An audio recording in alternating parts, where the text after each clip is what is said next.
Henry stepped into the small roadside diner, his gait steady but deliberate.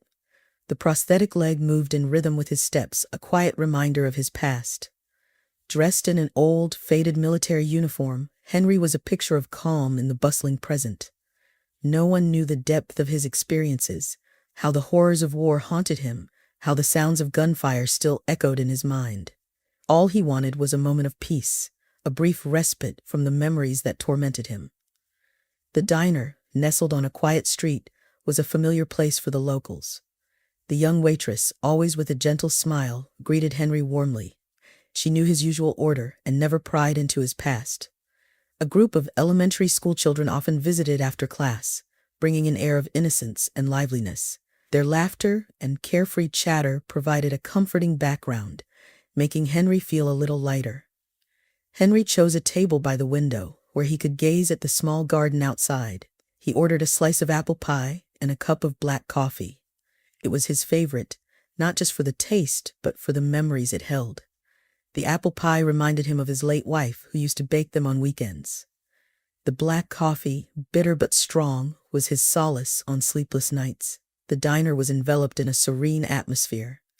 Conversations were soft, and the clinking of cutlery created a soothing background hum. Henry sipped his coffee, his eyes distant as he looked out the window.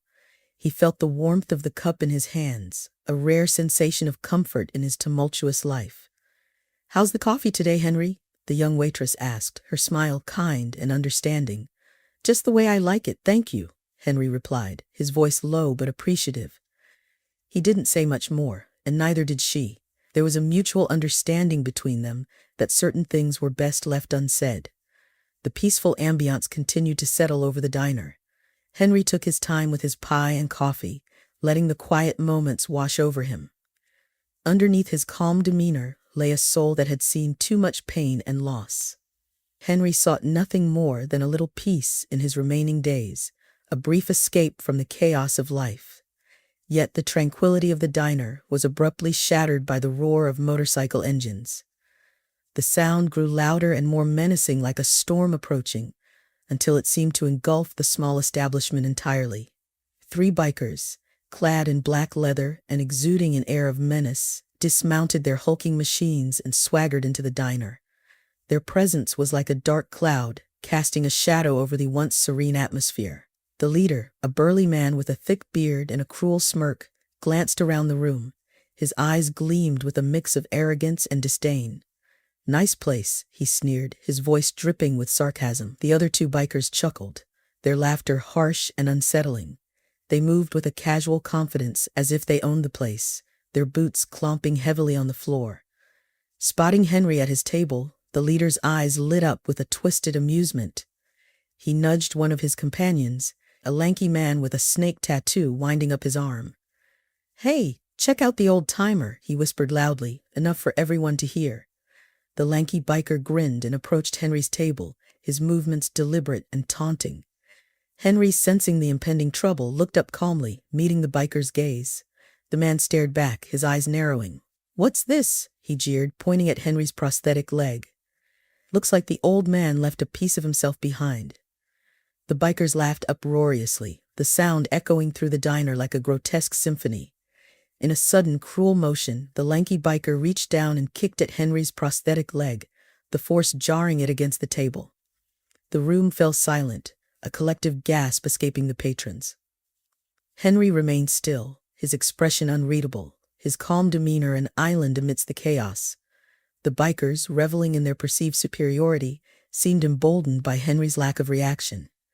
The second biker, shorter but stockier, sauntered over and snatched the cigarette from behind his ear. He lit it with a flourish, taking a deep drag before flicking the ash onto Henry's untouched apple pie. "Nice meal," he commented dryly, before crushing the cigarette butt into the pie with a sickening smirk. The act was an insult, a blatant disregard for the simple pleasures Henry had sought. Not content with the damage already done, the third biker, a man with a shaved head and an air of barely restrained violence, picked up Henry's coffee cup. He spat into it, then slammed it back down on the table, the liquid sloshing over the edge.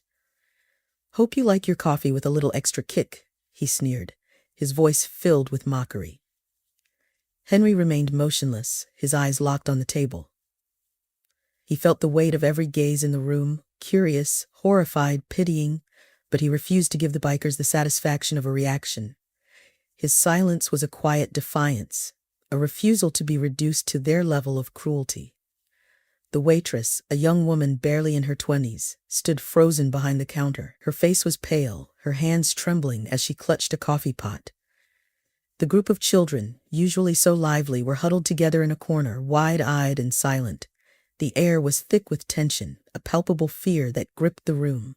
The patrons avoided eye contact with the bikers, their unease evident in their stiff postures and hushed whispers. The leader of the bikers, clearly enjoying the spectacle, leaned in closer to Henry. "What's the matter, old man? Cat got your tongue?" he taunted, his voice dripping with contempt. He waved his hand dismissively. "Or maybe you're just too scared to speak up." Henry finally looked up, his eyes meeting the bikers with a steady, unyielding gaze. There was a flicker of something in his eyes. But he said nothing, simply holding the bikers' gaze with a quiet strength. The leader, feeling his authority challenged, the sneer on his lips curled into a snarl as he reached out, grabbing Henry by the collar and lifting him slightly off the ground. The diner fell silent, the air thick with tension and fear. "What makes you think you can look at us like that, old man?" the leader growled, his voice low and dangerous. The other bikers closed in, their expressions a mix of anger and contempt. Henry's calm demeanor only seemed to fuel their rage. Henry held the leader's gaze, his eyes steady and unafraid. There was something in his eyes, a depth of experience and resilience that made the bikers hesitate, if only for a moment. The leader's grip tightened, his knuckles white against the fabric of Henry's shirt. "You think you're better than us, huh?" he spat, the veins on his neck bulging. Henry's voice was calm and steady, carrying a weight of authority that made everyone in the room hold their breath. "I wasn't trained to fight my own people," he said quietly, his words carrying a profound meaning that seemed to echo in the stillness. The bikers looked momentarily confused, caught off guard by Henry's unexpected response.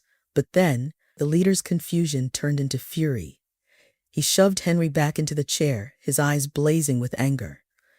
"You're nothing but a washed-up old man," he sneered, leaning in close. "And you're gonna regret messing with us." Before he could say more, the group of children who had been silently watching suddenly sprang into action. The boy with the unruly brown hair stood up, his face flushed with determination. "Stop it!" he shouted, his voice strong and clear. The other children quickly followed, forming a protective circle around Henry. The bikers startled by the sudden interference. The leader looked at the children, his expression a mix of disbelief and annoyance. "You kids don't know what you're getting into," he snapped. "Get out of here before we make you." The boy stood his ground, his small fists clenched at his sides. "He's a veteran," he declared, his voice shaking slightly but filled with conviction. "He fought for our country. You can't just treat him like this." The other children chimed in, their voices rising in a chorus of support. "Yeah, he protected us. You can't bully him." Their words were filled with an innocence and sincerity that seemed to pierce through the bikers' bravado. Henry was surprised by the children's actions and felt deeply moved. He hadn't expected anyone, let alone a group of young children, to stand up for him. His heart swelled with a mix of emotions, gratitude, pride, and a profound sense of humility. However, the leader of the bikers wasn't done yet. Seething with rage and frustration, he lunged towards the children. With a swift, angry motion, he grabbed one of the boys, the same brave child who had spoken out, and flung him to the ground. The boy cried out in pain, the sound piercing the tense silence of the diner. Henry's expression darkened, a fierce protectiveness flaring up inside him. The quiet strength that had held him back was now replaced with a palpable anger. With a sudden, decisive movement, he slammed his hand on the table and stood up, the noise startling everyone in the room. The air grew thick with tension, and the bikers looked at him with a mix of surprise and disdain. The waitress, pale and trembling, quickly picked up the phone behind the counter. "I'm calling the police," she announced, her voice shaky but determined. She dialed the number with trembling fingers, her eyes darting between the bikers and Henry. The room seemed to hold its breath. the seconds stretching into an eternity as everyone waited for what would happen next. The leader, sensing the rising threat, turned his anger back towards Henry.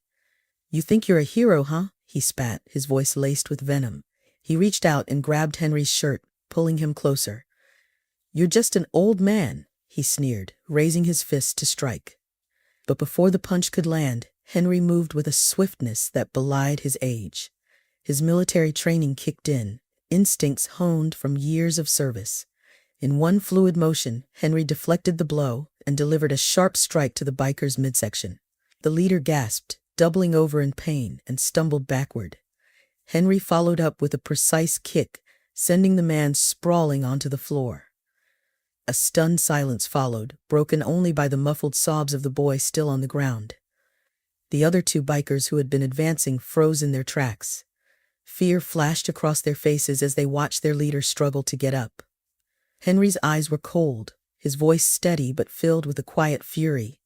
"You don't deserve forgiveness," he said, his words cutting through the air like a knife, "especially not for hurting children."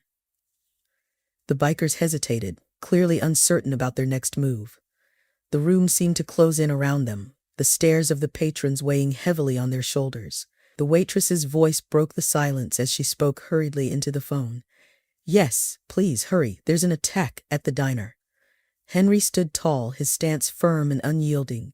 He kept his eyes locked on the bikers, his presence a formidable barrier between them and the children. The leader groaned, clutching his side as he tried to regain his breath. His companions, seeing the resolve in Henry's eyes, slowly backed away, fear evident in their expressions. The tension hung heavy in the air, a thick, suffocating presence that seemed to weigh down on everyone in the room.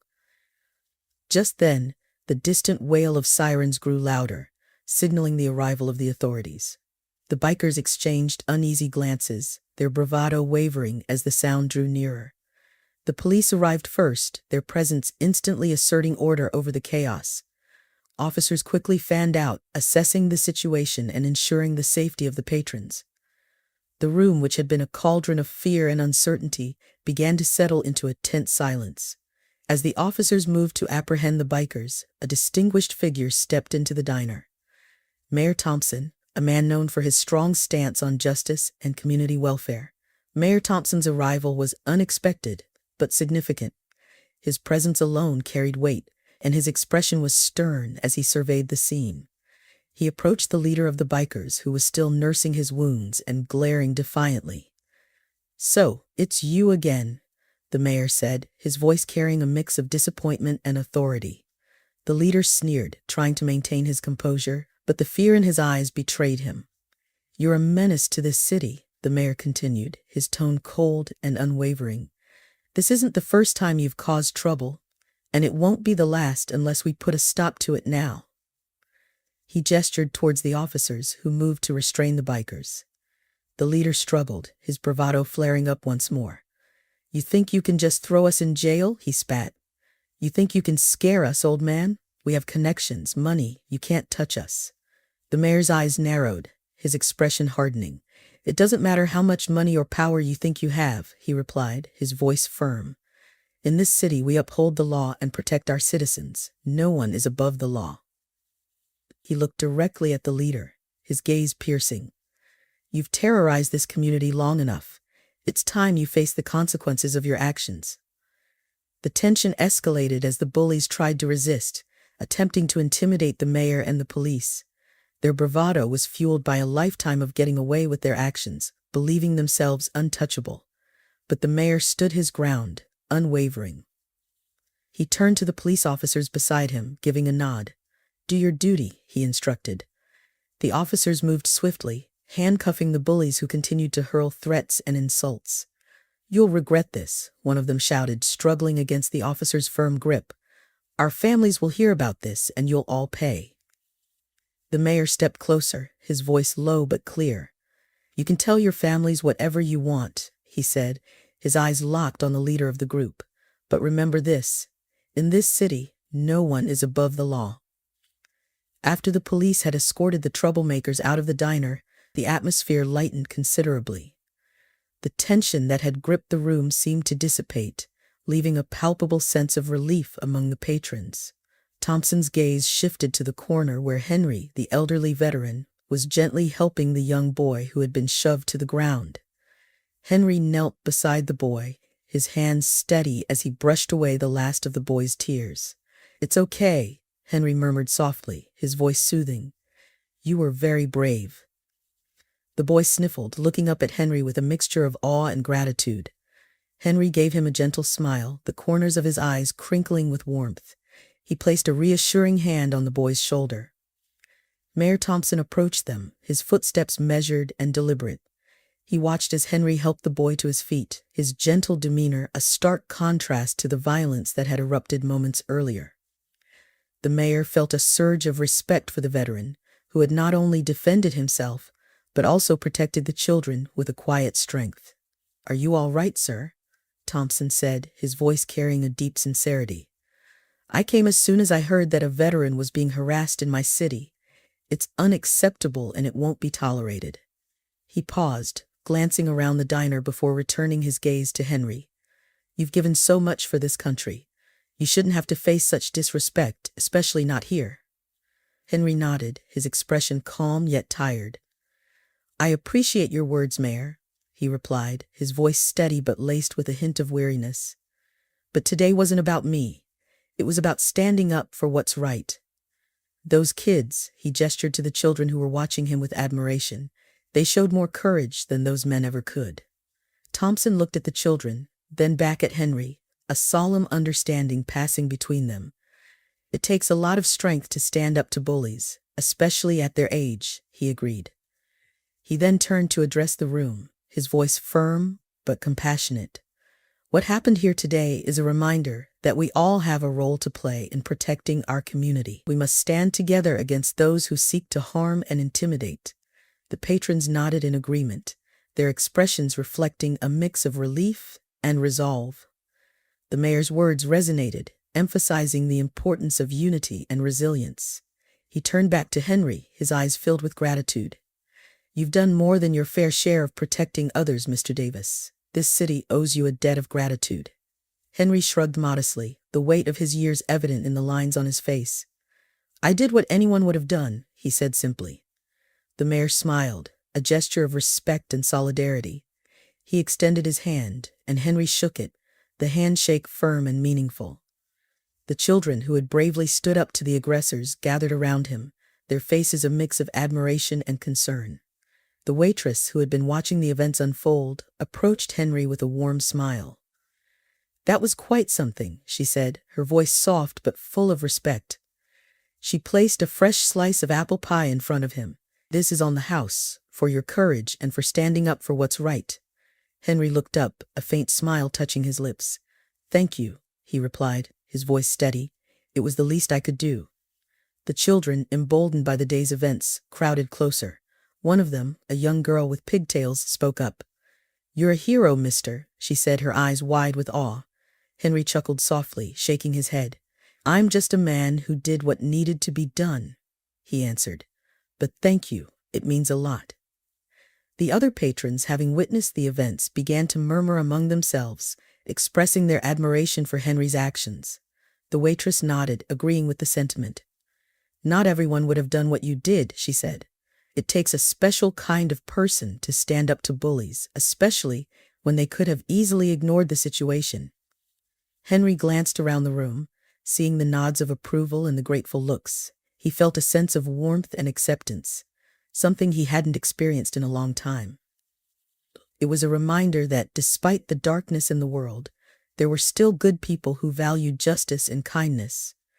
As he prepared to leave, Henry stood up, his prosthetic leg barely noticeable under his trousers.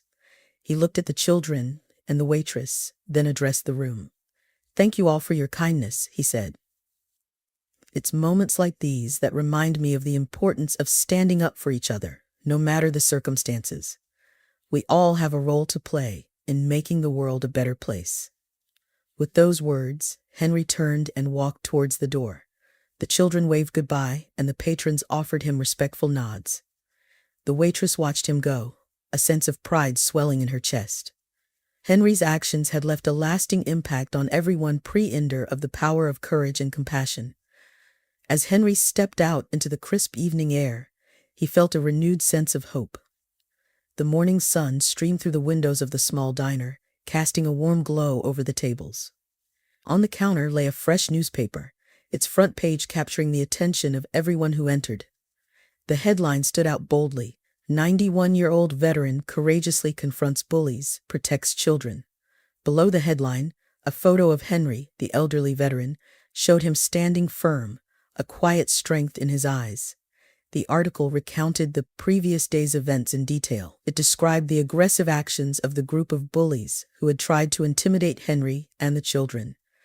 Despite his age and the prosthetic leg that spoke of past battles, Henry had not hesitated to stand up to them.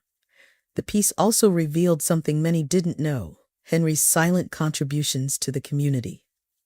For years, he had been volunteering at the local food bank, helping veterans in need and mentoring troubled youth.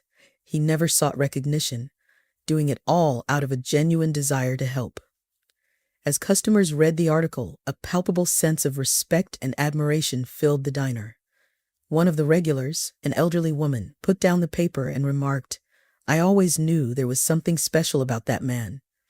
Her voice carried a mix of pride and reverence. Another customer, a young father with his son, nodded in agreement. "It's people like him that remind us of the importance of courage and kindness," he said, glancing at the article. The waitress, who had been there the previous day, couldn't help but smile as she refilled coffee cups. She felt a deep sense of pride in having witnessed such bravery. "Henry's not just a hero," she said softly to another patron. "He's an inspiration. He shows us that you don't need to be loud to make a difference." Meanwhile, Henry, unaware of the commotion his story had caused, continued his morning routine. When a neighbor handed him the newspaper pointing out the article, Henry simply smiled. He was touched by the community's recognition, but remained humble. "I did what anyone should do," he remarked quietly. "We all have a duty to stand up for what's right, especially for those who can't stand up for themselves." As the day progressed, news of Henry's bravery spread beyond the small town. The diner buzzed with conversations about the veteran who had become an unexpected hero. People discussed the values he represented: courage, humility, and a deep sense of justice. Even the children, who had been so scared during the incident, looked up to Henry with newfound admiration. They learned an invaluable lesson about standing up to bullies and protecting others. The story concluded with an update on the bullies. The authorities had taken swift action, bringing the perpetrators to court. The judge's verdict was clear and firm. The bullies were sentenced to community service and mandated counseling. It was a punishment aimed at rehabilitation rather than retribution, a chance for them to learn from their mistakes and understand the impact of their actions. Henry's story became a beacon of hope and a reminder of the power of a single act of courage. It showed that even in the face of adversity, one person's actions could inspire and uplift an entire community. As Henry continued to live his quiet, unassuming life, he did so with the knowledge that he had made a lasting impact. He had not only protected the children that day, but had also reinforced the importance of standing up for one another, no matter the circumstances. The small diner, once an ordinary stop on the road, had become a symbol of bravery and kindness, and Henry, the humble veteran, had left an indelible mark on the hearts of all who heard his story. As we wrap up this story, I just want to take a moment to reflect on Henry's incredible journey. From the beginning, we saw a humble, unassuming veteran who, despite his own struggles, stood up against injustice with remarkable courage. It's truly inspiring how Henry, with his quiet strength and determination, faced down those bullies and protected the innocent. His actions remind us that it doesn't matter how old we are or what we've been through. Standing up for what's right is something we all can do. What really hits home in this story is the idea that bullies will always face the consequences of their actions. It's a powerful reminder that no matter how untouchable someone might feel, because of their connections or money, justice has a way of catching up with them. The mayor's firm stance and the police's swift action against the bullies serve as a strong message. No one is above the law, and there will always be a price to pay for hurting others. So what did you think about Henry's story? Did it move you as much as it moved me? I'd love to hear your thoughts. Drop a comment below and share your reflections. Do you believe that standing up to bullies is as important as ever? And what lessons can we all take away from Henry's courage and the community's response? Let's keep the conversation going and inspire each other to be a little braver and kinder every day. Thanks for watching, and don't forget to like and subscribe for more stories that touch the heart and soul.